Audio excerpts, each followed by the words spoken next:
Good day, everyone. I'm Carolyn Donovan from Olympus. I'd like to welcome everyone to this webinar entitled, Understand the U.S. Regulation of the Fashion Accessory Industry, How to Manage Risk and Reduce Testing Costs with XRF Technology.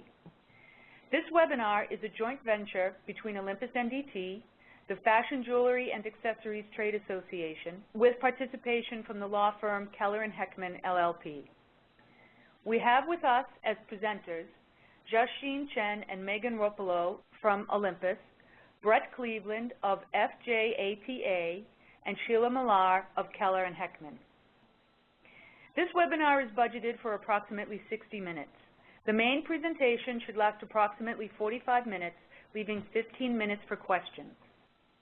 Topics to be covered are an overview of FJATA and its work in the regulatory area, a recap of the regulations that impact children's products and costume jewelry, green chemistry compliance issues, and an explanation of XRF technology and how it can be used as a screening tool to help you comply with regulations.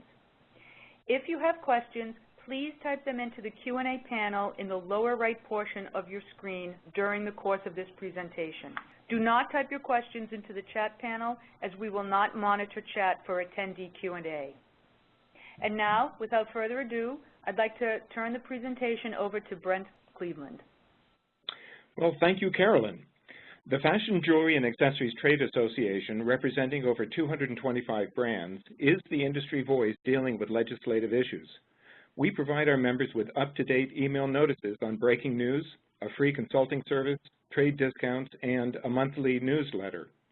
We become part of your compliance department. We are actively engaged in supporting good bills, fighting bad bills, and we developed the first science-based peer-reviewed jewelry safety standard that is supported by the Consumer Product Safety Commission. More on that later. But now I will turn it over to Joshine, who will discuss compliance issues. Thank you, Brent. Thank you all for coming to the webinar. A little bit about Olympus A&I division. We were bought by Olympus in 2010, and we are the leading companies in portable XRF and XRD technology, and over 10,000 units have been sold. With offices around the world, we have local support centers to support you and your analysts wherever they're being utilized.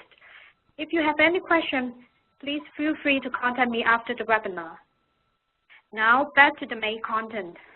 Today, first, let's talk about the California Proposition 65, which is known as Prop 65, and the Consumer Product Safety Improvement Act, known as FIPSIA. Many of you might already have knowledge about Prop 65. So what is the main message here? Prop 65 was first published in 1986 in order to protect California's drinking water sources from chemical contamination. It also allows California consumers to make decisions based on the information they have. In addition, the law enables residents and workers to take appropriate actions to protect themselves from being exposed to harmful chemicals. The main message here is that an individual has the right to be informed if they are exposed to harmful chemicals. The law itself does not ban or restrict the use of any given chemical. Currently, there are 850 plus chemicals on the list, and the list is reviewed regularly. Among these chemicals, the Office of Environmental Health Hazard Assessment, OEHA, has safe harbor levels for around 250 chemicals. These chemicals' safe harbor level are acceptable levels of chemical exposure that do not require Prop 65 warning. The safe harbor levels are in the form of human air intake levels instead of total content levels or migration levels. So to assess the risk, a complex toxicology analysis might be required and would be very costly. So you might ask, how about the rest of 600 plus chemicals that are without suggested limits? For those substances, you either refer to other regulations that provide guidance for calculating a level, or based on your expertise, you can develop your own safe harbor level. So how do they enforce the law? What makes Prop 65 so special is the way it is enforced. It's not by OER, the leading agency for the regulation. It is enforced exclusively by lawsuits brought by the California Attorney General, by any district attorney, certain city attorneys, or even private parties that acting in the public interest. So some people think this is like a bounty hunter game. The AG or DA can file enforcement action without notice, and a private person may sue if no prosecutor takes the cases within 60 days of the notice of violation. For the people who enforce the law, it's relatively easy to prove the exposure to certain chemical, but it might be tough for you as a defendant to prove the exposure has no significant risk because of two reasons. First, not all chemicals have a safe harbor level, and even if they do, the limits are extremely low. In addition, the law specifically provided a portion of civil penalties that collected in the actions to the group that brings the lawsuit. This provided a financial incentive to file claims against California businesses who have failed to provide appropriate warnings. Let's review the enforcement and total settlement since year 2000. During the past 11 years, over $150 million in settlements have been reached. Each year, there are nearly 200 cases settled, with an average settlement around $60,000. This does not include legal fees or other costs imposed on the business, nor does it include the costs of cases that actually went to trial. And you might notice, although the settlement per case is decreasing, there are more cases being brought up in the recent years. In 2011, there were almost 350 notices, almost a new case per day. As mentioned, part of the fee will go to the groups who bring the lawsuit.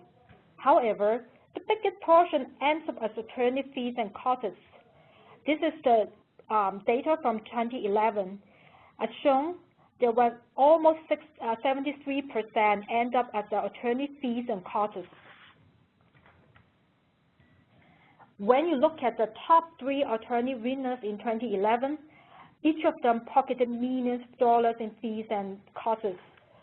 By offering a cash reward with little or no risk of loss, individuals or organizations have every incentive to file litigation against a business in California.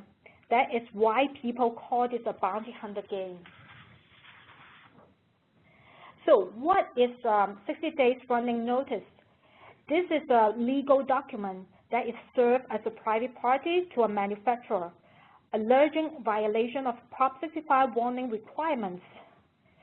As shown on the list, we can include a few high-risk industries and high-risk substances here. Fashion jewelry, accessory, and children's product industries are constantly on the top of the list. Lead, phthalates, and cadmiums are among the top concerns. I would suggest the business owners in those industries should definitely have a detailed evaluation of their risk. So how could we comply with Prop 65? There were a few strategies that we could follow. First, we could consider a complete testing, which means test every component of the product for all chemicals on the Prop 65 list. Of course, this approach would be very costly. And sometimes there are technical challenges as well. There might be no available analytical testing method for determining the amount of chemical in certain material. So even you are willing to pay for the cost, you still need to overcome these technical obstacles. Another way, some people would choose to so-called target testing, which means targeting certain high-risk components of a product. This strategy will require you to understand your product very well, and you have to assume that your suppliers won't change the formula of the product. People sometimes might look at previous settlements as standard. So this strategy should be applied if you have a very similar formula for a very similar product that settled before. Although even following this standard, there is no guarantee that you're in compliance with Prop 65 requirements as well.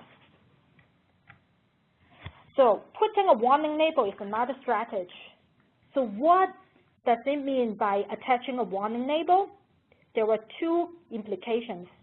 The first is the business has evaluated the product and has concluded that it contains one or more listed chemicals that exceed the no significant risk level or the no observable effect level. The another implication is the business has chosen to provide a warning simply based on its knowledge about the presence of a listed chemical without attempting to evaluate exposure. Some people believe this strategy could prevent them from trouble, which is not necessary because of two reasons. First, if you also sell your goods outside California, think about that. If you don't have absolute control of your supply chain, how the consumer in New York, in Boston, in Chicago react to your product that with a warning label, the warning label might have a negative impact on your business. Another issue is it won't prevent you from violating other laws. For instance, if a consumer product contains more than 100 parts per million of lead in the substrate, it violates the CPSIA, the Consumer Product Safety Improvement Act, even with the warning label. So simply putting a warning label without carefully evaluating your product is very risky. And practically, some retailers might not accept items that with warning labels on it. So always remember, the best way to protect your business is to know the product and your supplier and having a supply chain risk management program in place, such as reasonable testing program that we will discuss later in the presentation. Next, we will touch on CPSIA, CPSIA. The law was first introduced in 2008. Although it covers all consumer products, it is focused mostly toward children's products, which are any product intended to be used by a child 12 years of age or younger. This group is particularly vulnerable to lead. That's why we pay attention to them. It regulates lead at two different levels. For bulk material, the regulation limit is 100 ppm, while for surface painting, the regulation is 90 ppm. Last year, the regulation has dropped to the current levels that stated on the previous slide, and during the same year, there were two important rules that came out. One is the conditions and requirements for relying on component testing rule. The other is the testing and labeling pertaining to product certification rule. Within the second rule, the third-party testing rule is the center of the discussion. For the component testing rule, it mentioned the responsible parties may issue a children's product certification, CPC, or General Conformity Certification, GCC, based on component reports or certifications. So now, the finished goods could be certified partly or entirely based on the test reports for the individual components. For example, if you manufacture children's clothes with zippers and your zipper supplier has certified them for lead, you could use this report to support your certification of the finished goods. But when you apply this rule, you should always remember to exercise your due care, which means you must receive, review, and ensure the appropriateness of the documentation. Also, you need to keep a record of compliance and make sure it is traceable. In addition, when there is a material change, such as change in design, manufacturing process, or your main suppliers, you need to recertify the product. So what product should be sent to the third party for its third-party testing? It is only applied to children's products. It covers toys, children's clothing, and a few other product categories. And U.S. importers and domestic manufacturers are the two parties who are responsible for generate the GCC or CPC under the rule. As mentioned, children's products must undergo third-party testing, while non-children's products can be certified via a reasonable testing program. To ensure continuing product compliance, it is required that the children's product to be sent to the lab periodically in addition to the initial testing. The minimum required testing interval will vary based on what other periodic testing procedures are in place. If there's no risk management program in place, the maximum testing interval is up to 1 year. But it is 2 years if you have a production testing plan or RTP in place, and a maximum every 3 years if an in-house accredited lab. Under the rule, there are a number of factors listed in the regulation which have an impact on the decision.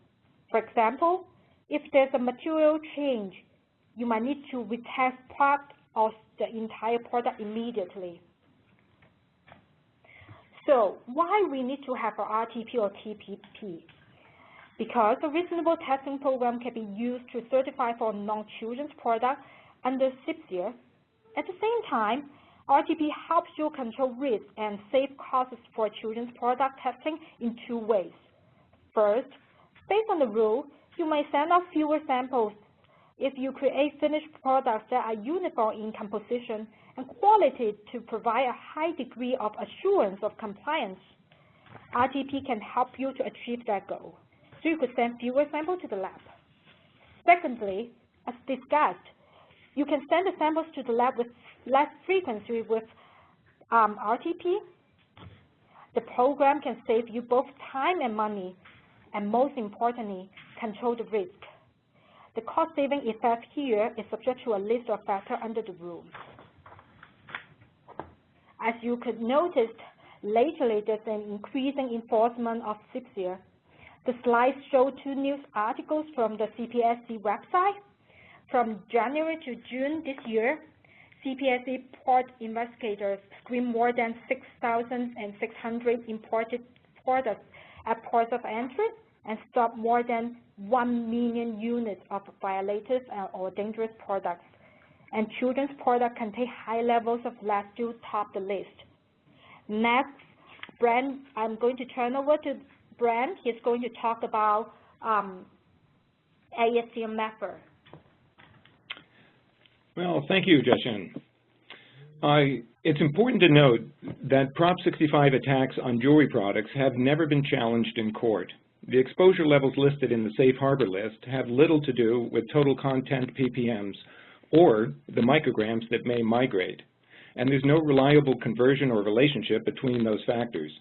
It is referred to as legal extortion because it's less expensive to settle than to fight, and settlement is the road most followed. In fact, FJATA was born out of the original Prop 65 jewelry settlement known as the Burlington Coat Settlement. We were actively involved in the development of the CIPSIA, Consumer Product Safety Improvement Act, and took on the cadmium fight when it was reported in January 2010 that toxic chemicals were in children's jewelry. We heard the public's concerns and began work on the issue. We commissioned the test, analyzed the data, chaired the ASTM committee, and worked with CPSC, and 2 years later we completed the ASTM Children's Jewelry Safety Standard. Now, the Children's Jewelry Safety Standard addresses all known hazards and risks relating to children's jewelry and accessories, not just the chemical du jour. It supports age grading, defining children's products as designed and intentionally marketed to children 12 and under.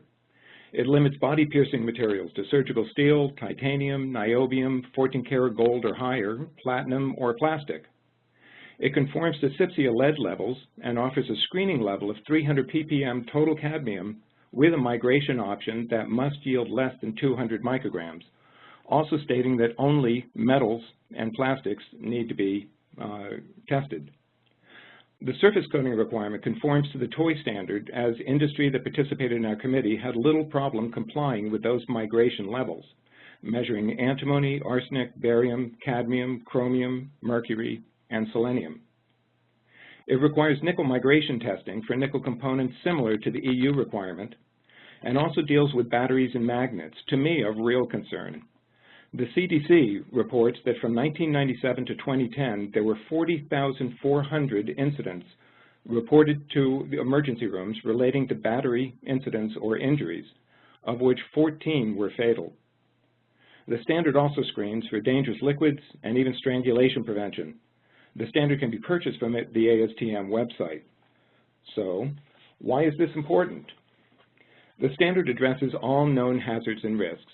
It creates an accepted science-based peer-reviewed standard that will be used as the foundation for subsequent regulation, supporting a risk-assessed platform, and we needed to provide states with consensus numbers to use in future legislation. Once the standard was completed, it gained CPSC report and was the basis for state law in Rhode Island and created the foundation to seek Connecticut and Maryland's repeal or amendment to their existing cadmium law, followed by our Washington state effort to repeal the lowest in the country, a 40 ppm total cadmium content limit. The resolution of Prop 65 is always in our sights. Now we can provide Prop 65 insurance to our members as an added level of protection. It will cover $150,000 in coverage of payments and legal fees once a 60-day notice is received. We have now finished the adult standard, and it's in its final stage of balloting. It should be ready for publishing by the end of the year, at which time we'll submit it to the CPSC, enlisting their support. Now, it limits the adult standard. Limits led to match California law. It supports age grading, migration surface coating limits, body-piercing materials, but it raises the cadmium screening level to 1.5% or 15,000 ppm with the same 200 microgram migration option, which is significant because we found through our testing that cadmium really doesn't migrate that well from the metals that it might exist in. A significant value will be for retailers to conform to the widely accepted adult standard instead of using random numbers in their internal standards. This, of course, will promote harmonization. So what does it do? Does it preempt state law? No. Does it preempt Prop 65? No. Well, does it even conform to the California Department of Toxic Substance Control? No. Does it conform to SIPSIA? Well, in lead, yes, but the standard goes much further. What it does is establish a science-based set of rules that can be used as the basis for enlisting state support and for support for national harmonized standards. This is significant. At any rate, now I have the great pleasure to present Sheila Millar, FJATA Corporate Counsel and partner of Keller & Heckman, who will speak about the new challenges with green chemistry compliance issues. Sheila? Thanks, Brent, and thanks, Xiaojing. You gave a good overview of Prop 65 and CPSIA and the role of standards in the mix. I'm going to change the topic a little bit and talk about some upcoming challenges for the jewelry and accessories industry posed by green chemistry initiatives and the broader universe of chemical bans and deselection. So some quick background. Green chemistry is the notion of reducing or eliminating the presence of hazardous chemicals in consumer products. And at some level, the ultimate goal is to use this kind of right-to-know effort to gain chemical deselection. And they do that by a focus on consumer products. Now, the core of these green chemistry initiatives, however, is based on a somewhat flawed concept, and that is a movement away from sound science, which is grounded in the notion that toxicity plus exposure equals a risk of hazardous exposure when you're dealing with chemicals, with a new theory that presence equals risk. That, in turn, has been part of the proliferation of free-of claims that we see so visibly in the marketplace. So when we think about our public policy objectives in fighting against bad chemical bans, we have to acknowledge that the marketplace and the advertising with this focus on free of does create a tension with our larger goals of sound science. But generally there are mostly state laws, but kind of the granddaddy of what we call green chemistry is EPA's Design for the Environment program. At the state level, most but not all state legislation, somewhat like SIPSIA, focuses on children's products, and there are varying exclusions for things like packaging, food packaging, etc. Specifically, a lot of the laws that apply to children's products would include both packaging for children's products and children's clothing, children's jewelry, children's shoes, etc. So again, this is a right-to-know type of approach. Now, there are a number of states that have green chemistry initiatives, but in the interest of time, I'm just going to talk briefly about three: California, Washington, and Maine. So for Washington, and some of you may have already experienced a requirement of reporting in Washington State or Maine, probably not Maine because they only have 3 chemicals listed, but these states get a little bit ignored because their laws apply only to children's products. California is still working on their regulations, but when California is done, it will apply to all consumer products. So it's very important to be studying the landscape of the green chemistry laws to identify how this might affect you. The common elements are that the state laws establish a process to identify and prioritize chemicals, but also in specific products. So somewhat similar to Prop 65, and in the case of California, there is discussion that the regulation would automatically recognize all of the Prop 65 chemicals as part of their priority chemical list, but then there will be a focus on specific products. Where that will net out when California is done, we're not sure. But at the end of the day, the states require reporting on the presence of listed chemicals. So the covered chemicals in a covered product have to be reported. And generally, for the state laws, you must report any intentionally added chemical in any amount. There are exclusions for unintentional contaminants. The scope of the exclusions do differ somewhat. In Washington State, for example, there is an exclusion for unintentional contaminants present at 100 parts per million or less, but that number can go up if you have a program to control unintentional contaminants. So this notion of internal control, process control, becomes very relevant to the green chemistry reports as well as to CPSIA, for example. Another important feature of green chemistry is alternatives assessment. So in some states, like in Maine, for example, you not only have to report the presence of a listed chemical, and the good news is that Maine currently only has 3 covered chemicals, probably none of which are significant for the fashion industry, but the submission of an AA is mandatory. In Washington, where reports are also required now for the largest companies making initially child care articles, AAs are voluntary, but they do have fairly well-developed guidance that's available at their website. The California legislation also requires submission of an AA, and the law establishes some very specific factors that have to be accommodated or accounted for in your AA. At a recent workshop that one of my scientists in our San Francisco office attended, the DTSC staff said there is no available AA tool currently today that will fully comply with California law. That's a big issue because as it is, the available tools can be very complex and very expensive to deal with. But the rules generally are that you have to have an AA done by someone who's capable, certified to do it, and if the state doesn't like your alternatives assessment, they can commission another assessment and charge you for it. So what we've seen in Maine, for example, with reports for bisphenol A, for example, is that those reports on the presence of the listed substance in certain products were the subject of FOIA requests. Those FOIA requests turned into demands to the state to require AAs.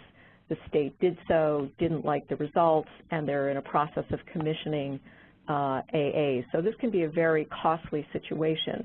And of course, as these public reports get out, one worry we have is that it could trigger additional product liability lawsuits related to fear of chemicals, for example, and that this focus on the presence of certain chemicals may force a loss of focus on overall safety and cost implications. So in some of the state laws, the states do have specific options in response to reports of the presence of chemicals. They can require warnings. They can require certain requirements for disposal, and even move to a sales ban if a safer, functionally equivalent, technologically feasible and economically feasible alternative exists. And what we've seen in the state of Maine, for example, and this, Maine's law covers bisphenol A in certain infant feeding products, for example, is the activist groups have been advocating for a complete ban, basically arguing that I could use glass. which isn't so practical a way to move food through the supply chain because of breakage, for example. So when we put all these pieces together, Prop 65, CPSIA, green chemistry, this focus on chemicals and products, we do see greater potential for bans and deselection. A lot of drivers. It's not just the law and regulations, but we have a lot of media focus. We have mommy bloggers. We have nonprofit groups. We have academics. We have, and we have a lack of understanding of why chemicals are in products and what their presence means. So at a practical reality level for CPSIA, for Prop 65, for green chemistry, there are a lot of reasons why it is essential for companies to really make that effort to understand what chemicals are in their products, why they're used. It's also important, as FJATA has been doing, to advocate for science-based decision-making and to educate and be educated on why chemicals are used and what the benefits are and how to put that risk and exposure in context. Some of those chemicals, of course, can be identified through XRF, and Megan is going to take us through how XRF technology can be used as part of your testing regime. Thank you, Sheila. I'd like to start with a brief explanation of how X-ray fluorescence works. So XRF is an elemental analysis technique. X-rays are produced by the X-ray tube in the instrument, and then they pass through the analyzer window to excite the atoms that are in your sample. When those atoms settle back down to their ground state, they release secondary X-rays, which are collected by the instrument's detector. And each element in a sample gives off X-rays of a characteristic energy. So the software algorithms can translate this spectrum of collected X-rays into easy-to-read concentration values for each element present in your sample. As we sometimes say in our office, all you really need to remember about the technique is that X-rays go into your sample, X-rays come out, we do complicated math, and then you get results. All of the elements that are outlined on the slide here in a red box can be detected using XRF. We go from magnesium up to plutonium. And these elements can be detected at levels that are as low as parts per million all the way up to 100%. So XRF is not a standalone method for determining compliance with regulations, but it does form a useful part of a reasonable testing program, or an RTP. A reasonable testing program has the following parts. First, a product specification that describes the consumer product and lists the safety rules and standards with which it must comply. Certification tests, which are performed on the consumer product to demonstrate that the product is capable of passing the test prescribed by the safety standards. And XRF can be used as one type of certification test. A production testing plan, which describes the tests that must be performed and at what intervals to provide reasonable assurance that the products meet all applicable safety rules. A remedial action plan, which is employed when the results from any compliance test yield unacceptable or failing results. And then lastly, documentation of your RTP and how it was implemented. So XRF is a very useful certification test because it allows for the quick screening of many samples. And the more samples you test, the more certain you can be that your whole batch is compliant. If you only send a small number of products away for lab testing, you can have uncertainty that the rest of your inventory is compliant. You could send more items to the lab, but then you pay more lab fees and you also lose inventory to destructive testing methods. By owning an XRF analyzer, many samples can be tested quickly and non-destructively with a few samples sent to the lab for further confirmation. This saves you money on lab fees as well as destroyed merchandise while still effectively managing risk. The XRF results can also be used as part of your RTP documentation process. By keeping your hard or soft copies of all testing results, you build a history of your company's compliance with regulations. The reasonable testing program is useful for product manufacturing cycle management, screening raw materials, work in process, allows you to pinpoint the sources of restricted elements if they're being introduced in the manufacturing process. For example, if you find no lead in a raw material or in your work in process, but then you find lead in a finished good, you might conclude that one of the machines in your manufacturing process could be introducing lead into your product. A reasonable testing program is also a very effective supply chain management tool. By testing materials coming in from your suppliers, you can identify failing materials before they end up in your finished goods. Also, if you test the products from different suppliers, you can quickly differentiate good suppliers from unqualified suppliers. One benefit of XRF as a screening tool is the quick test times. Results can be obtained in seconds or minutes instead of days or weeks when you have to wait for lab results. XRF can also report the concentrations of 20 or more elements simultaneously as opposed to testing each element individually. This allows you to test many more samples than would otherwise be possible with lab testing alone. The XRF method is non-destructive, so you can test many samples without the high cost of destroying inventory. You can test in situ, meaning that you test right in your warehouse or office or storefront without having to ship or transport your samples. The operation of the instrument does not require a scientific background. The instrument can be preset with your desired elemental action levels so that the user will see a simple pass or fail result on the screen. And XRF helps to balance the cost of risk management with risk. By doing more screening with a lower cost per test, you lower your overall risk of noncompliance.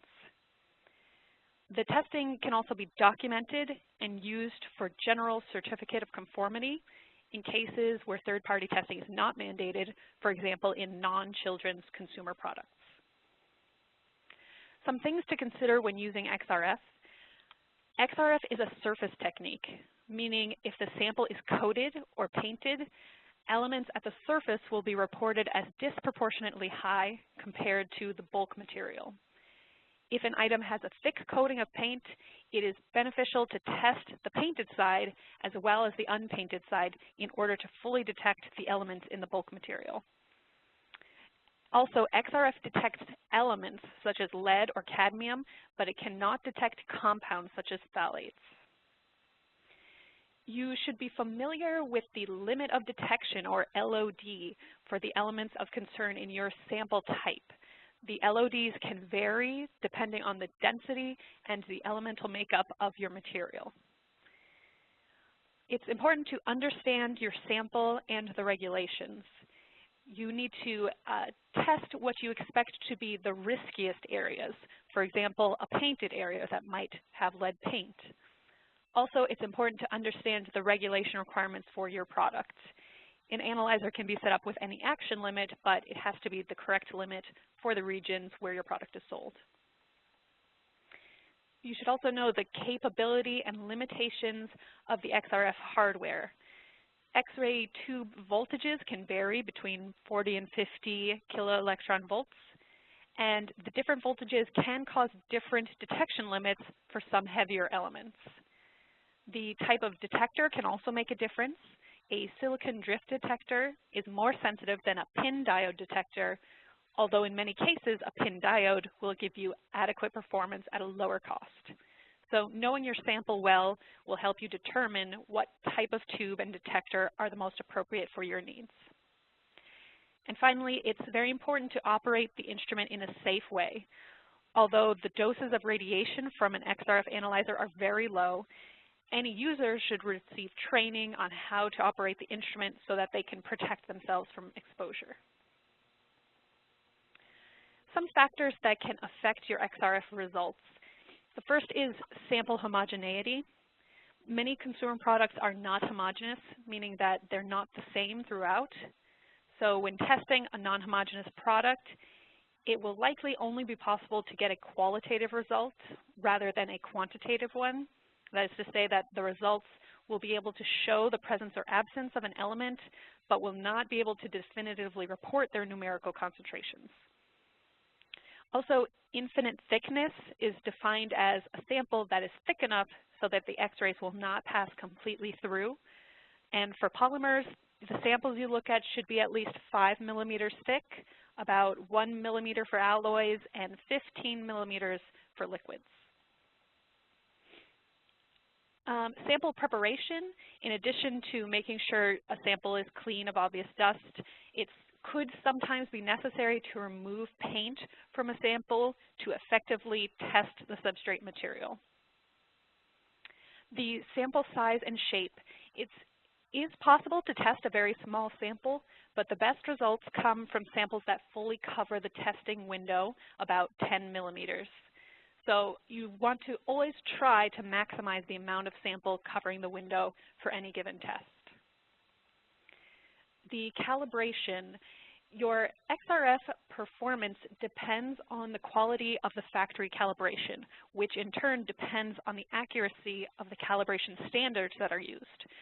So if a material is atypical, we suggest working with the manufacturer to recalibrate the instrument based on the particular material to give the best results. There are also matrix effects. XRF is a matrix-sensitive technique, which means that the interferences between specific elements have to be taken into account during the analysis. As an example, if you have a brass with high bismuth content, the LODs for lead will be higher than in a brass that contains no bismuth. So some frequently asked questions. The first is, why is homogeneity important? As I mentioned before, a non-homogeneous sample will often provide only qualitative results due to the different chemistries of different areas of the sample. It is a good idea to always test this type of sample in several areas to get a better sense of the overall chemistry of the product. Next, how do we interpret an inconclusive result? So in addition to pass and fail, you can also receive an inconclusive result. This result can mean that the element in question is present in a substantial amount that may be very close to the action limit. So for this reason, it's good practice to do additional testing on an inconclusive product. And one way to decrease the number of inconclusive results that you get is to increase your testing time on those types of samples. And then the last question is the one that we get by far the most. And the question is, why are my XRF results different from the lab results? And there are lots of reasons why this can happen. Some of them are sample homogeneity, which I've already mentioned above. The digestion of a sample in the lab. This can yield different overall results. For example, if you had a circuit board, let's say, with lead in the solder, but no lead in the plastic substrate, XRF would likely give you a failing result if you test the solder area. However, in a lab result, if you digest the entire sample, you average out the lead content over the whole volume of the sample, and you could possibly get a passing result from the lab. So it's always important to keep this in your mind when looking at your lab results. Also, the testing method used by the lab can vary. There are a lot of methods out there. Depending on which method they follow, you could get two different results from two different labs, and you can also get results differing between your XRF and lab results. Next, human error. Of course, this is inherent in all types of testing. Doing a large number of tests via XRF screening is one way of minimizing the effect of human error. Also, you need to compare the same sample, or we sometimes say comparing apples to apples. For example, if you have two pendants, let's say, that visually are identical, you send one off to a lab while keeping the other one to test by XRF, you may find that you get different results due to some differences in the two items, like if the paint that you used on each one was from a different supplier. Although the items look identical, the best technique is to always test the exact same sample. So in this case, testing one pendant by XRF and then sending that exact same one off to a lab. And then lastly, the XRF calibration can be an issue if the calibration used in the factory is not a good match for the types of material being tested in the field. So you can work with a manufacturer to tweak the calibration to fit the types of samples that you're testing. In this chart, you can see some XRF performance results for some of the elements that are of interest to makers of consumer products. The concentrations are listed in parts per million, and as you can see, some very low levels are achievable for elements like lead and mercury, depending on the type of sample being tested and the energy of the X-ray beam being used. So the samples used in collecting this data are tested for a relatively long test time using homogeneous, interference-free standards. So when you set up your own reasonable testing program, you'll be able to determine what the LODs will be for the elements in your own real-world samples. So now I'm going to hand it back to Jaishin for our Q&A section. Thank you, Megan. Thank you, Sheila and Brent, for all the detailed discussion. So now we are open for Q&A. So Brent, I have one question for you here. Do you have to conform to the agreed upon limits for lead and cadmium in POP 65 consent agreements? Well, that's a very good question. Technically, if you sign a consent agreement, you're entering into a relationship between you and the other party, which means that it would only affect you. Where it gets complicated, though, is that if you're not a signatory and you don't comply with it and you sell that signatory and you have an indemnification with that signatory client that may be your retail customer, you would end up getting into a mess with them as well, because of course it would be non-compliant. So it's not an easy question to answer, but there are also those who believe that if you adhere to those low levels that have been stated in a consent agreement, then you would be left alone by the bounty hunters that are out there enforcing these actions. Where that gets complicated is they keep reducing the number, and also this never ends up going to court and getting tested. It always ends at the 60-day notice in a settlement so far. So I hope that answers your question. Thank you, Brent. And Sheila, I understand there's a very important recent POP 65 decision just released. So would you like to share those information with us? Sure. There was a very important decision recently by a California Court of Appeals, Federal Court of Appeals. Keller and Heckman has represented the Styrene Information and Research Council for many years, so we had some direct involvement in the case because we've worked with them on the scientific end of things. Styrene is a suspect carcinogen under IARC, which is an international group that identifies potential hazards to chemical substances. It's an IARC group 2B, which is a possible carcinogen. So there was a challenge to the listing by OEHA, which attempted to automatically list both styrene and vinyl acetate on the Prop 65 list based on their IARC Group 2B listing. And we prevailed in the court because the Group 2B substances are listed by IARC based on only limited human and animal evidence, not the sufficient evidence that's the equivalent to California's known carcinogen criteria. The state is appealing that, so we can stay tuned for some additional action, but it does indicate that there is opportunity to address on a science-based level implications of these statutes, and the ultimate test may be where you have certain chemicals that are listed based on a certain route of exposure, like inhalation exposure, and the actual route of exposure in a particular consumer product would not involve inhalation.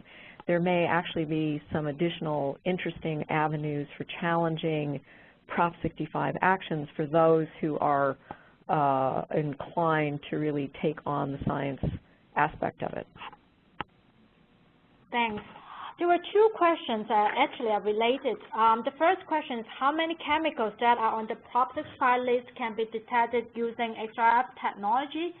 And is it any other technology that can screen for the chemicals that XRF cannot detect? Before I turn things over to Megan, I just want to emphasize that for Prop 65, the safe harbor level actually is set as a daily intake level instead of the total content like in ppm. So basically the best way to detect, to be compliant with the Prop 65 is have a toxicology analyst, which is very expensive. But some people will refer to some previous settlements. As you can see from the website from Prop 65, for instance, there is a discussion about lead in jewelry.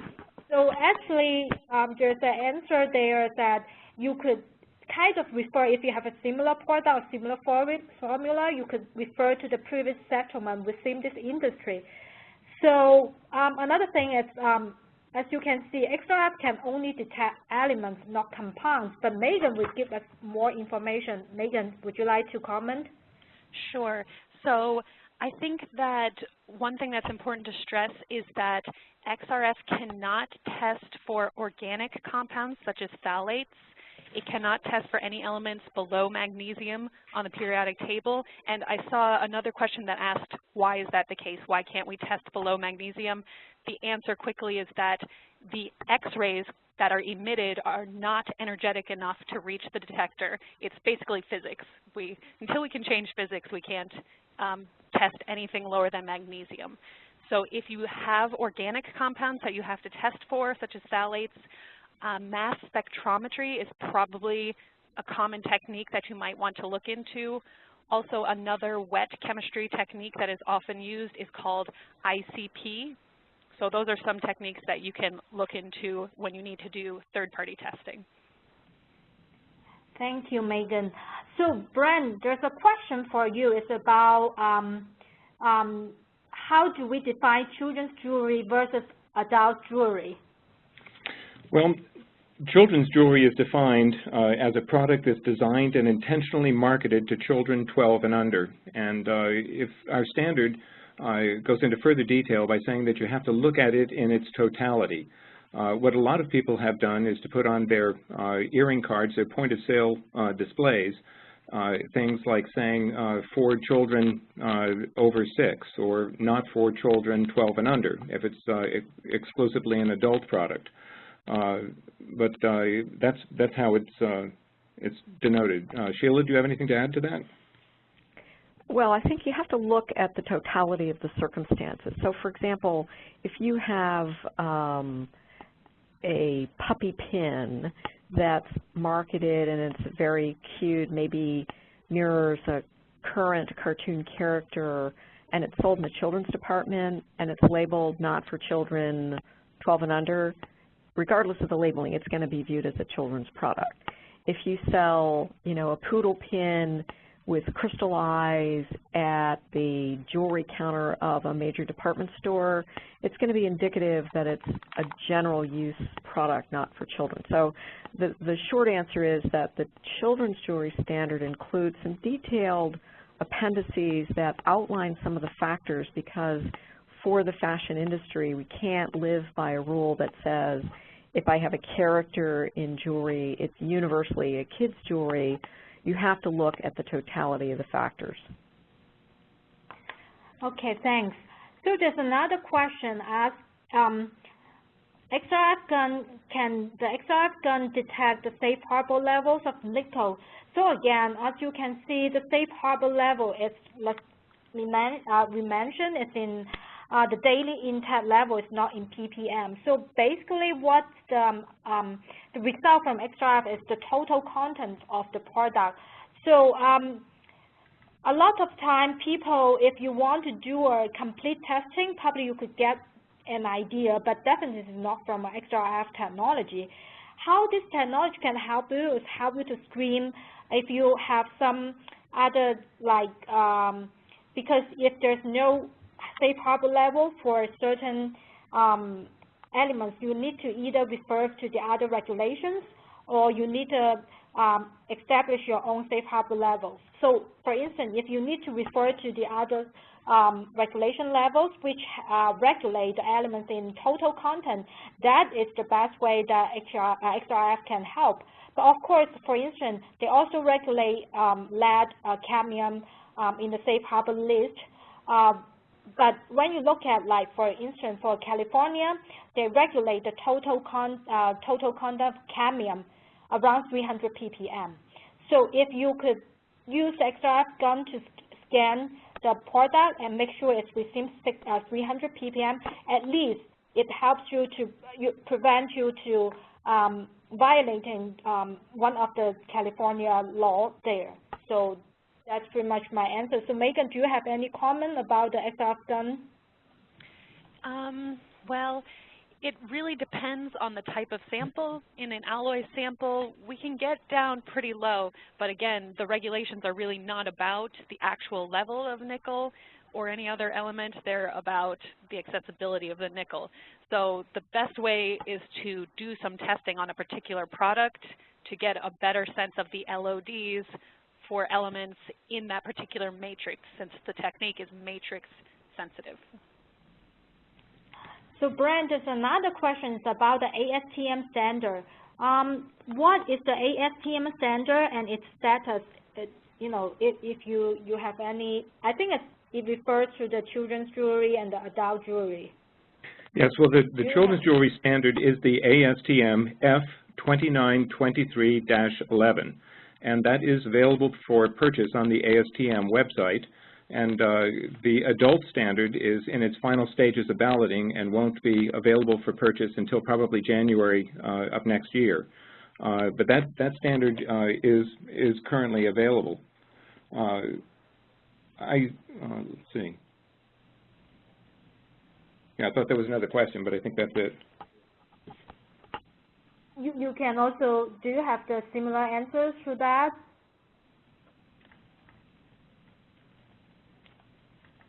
I don't understand. So also, go ahead. Another question is putting California Prop 65 warning label on adult jewelry.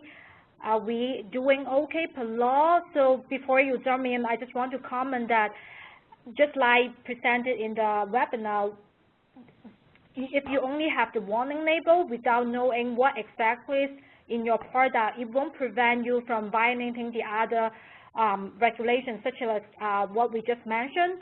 So if you contain cadmium more than 300 ppm, you already violate the law in California. If you have products contain 100 ppm lead in the substrate, you violate the CPSIA. So if you put on the label, probably will help you with Prop 65, but as you can see, there are more than Prop 65, more regulations about all these toxic elements. So I hope I answered this question. So Brent, do you have any input? Yes, I see the other question that I was going to answer. The question is there a push to get all states to have the same regulations? And absolutely, there is a push, and that is very much what FJATA is all about. We have the Rhode Island law that's based on the standard that has passed. We're halfway through New York, and that we've passed the Senate.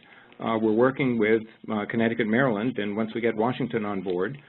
But our whole game plan is to have a national standard so that either voluntary or mandated, that will all conform and be harmonious. I see.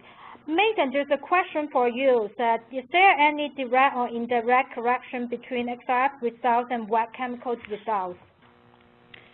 Well, there can be. It's possible to produce some kind of correlation between the two results, but it works best when you're dealing with homogeneous materials where the sample type matches the calibration on the XRF, then the correlation usually is good. If the materials don't match the exact calibration on the XRF, then you can get a bias in your results between the XRF and the wet chemistry, but you can actually correct that bias using an adjustment to your calibration. So, for example, if you see good correlation with wet chemistry results, but you have about a bias of maybe 20% high in your XRF results, you can actually adjust your XRF calibration to get your XRF results to match your testing results from the lab. And then if you continue to test similar samples to the one that you tested at the lab, that calibration will hold for the future tests. So on behalf of Olympus, I'd like to thank Brent, Sheila, Jasheen, and Megan for their participation in today's event. Thanks very much to all of the attendees for joining us. We hope the material presented today was informative and useful. So that's going to do it for today. And again, thanks to everyone for participating. We'll see you the next time.